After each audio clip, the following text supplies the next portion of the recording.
Good morning, fight fans, and welcome to another edition of the Knuckle Blitz. I am your host, Ray Perry. You could just call me Ray. Now let's get into our thing. All right, behind me is my book that I wrote. It's called Fighting Feathers.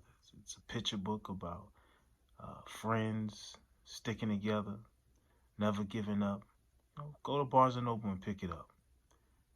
Secondly, the BKFC app. Go download it on Android or Apple and pick it up because that's where our articles come from, man. Sometimes those are talking points. Sometimes it's things on that app that is no place else. I was reading this morning, and we're back on Mike the Marine Richman. He recently said that in this fight game, anything can happen.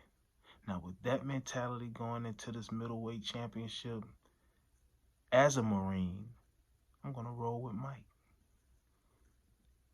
I think that if Mike can stay busy, stay boxing, and brawl when he needs to, he got this in the bag.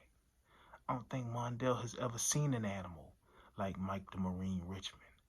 The BKFC hasn't never seen an animal like Mike the Marine Richman. Because if you want to be honest, people, Knucklemania 3, he had that licked. So when he says in his interview that anything can happen, that's still weighing on him. No, it's not about the belts. It's not about the belts with the Marine. It's about the fight. Why can I say that? Because I am a Marine.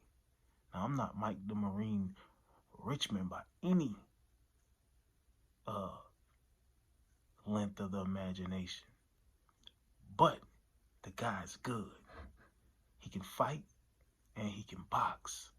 And in this knuckle business, he can take the pain and he can dish it. Anything can happen from a savage means that he's prepared for anything. That's the difference.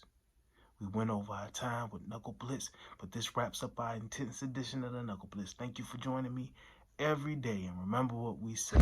Keep your fists up and keep your spirits high.